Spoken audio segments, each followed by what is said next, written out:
Welcome to qnawire. So here we have steam being generated in the boiler of a cogeneration plant. We're in English units here. So we have the steam is at 600 psia and 650 degrees Fahrenheit coming into the turbine. The plant is to produce power while meeting the process steam requirements for a certain industrial application. So 1/3 of the steam leaving the boiler is throttled to a pressure of 120 pascals, psia, and routed to the process heater. So we have some stuff coming in here. The rest of the steam is expanded in an isentropic turbine to a pressure of 120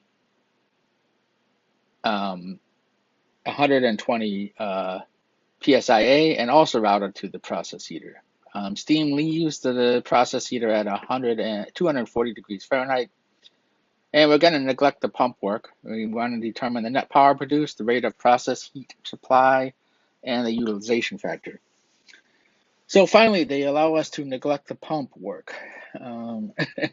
It's usually very negligible anyway. So probably in all of these problems, we could have just done that, but wouldn't have really changed the answers much. But not that much effort to get the pump work anyway. So we have coming through the boiler, some of it splits off, goes through an expansion, comes into this some kind of heat exchanger, whatever, that wind up using some of the steam to extract the energy out of it for some other process. The rest of it goes into the turbine and we get some useful work out of it. And then out of the turbine, it comes back in and we get back into the here. And we, again, extract some heat out of this. And so this is almost kind of like a regeneration system. It's almost like an open feed water heater where we're actually extracting energy out of it, though. So we have this coming in, and then they mix, and then we go to the pump.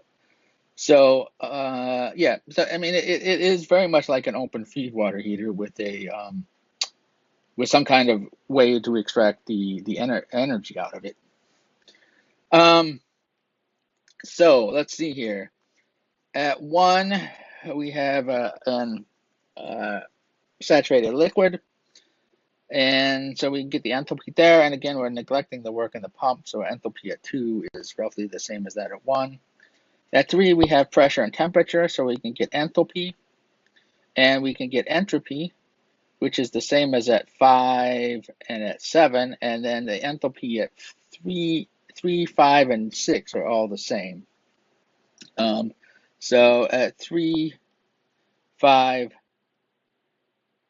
3, 4, the entropy at 3, 5, and 7 are all the same. So 3, 5, and 7, because isentropic. And then the enthalpy at 3, 4, 5, and 6 are all the same. Again, it's basically the same state in all of these 3, 4, and 5, just different flows.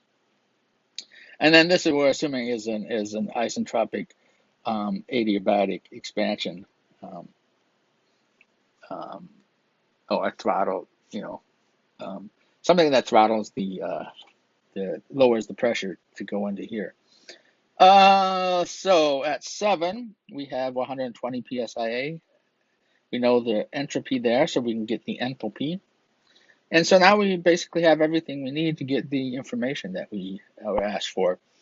Let's see here. We were told we have a mass flow rate of 32 pound mass per second. That's coming out of the boiler. And so the net work is whatever M5 is.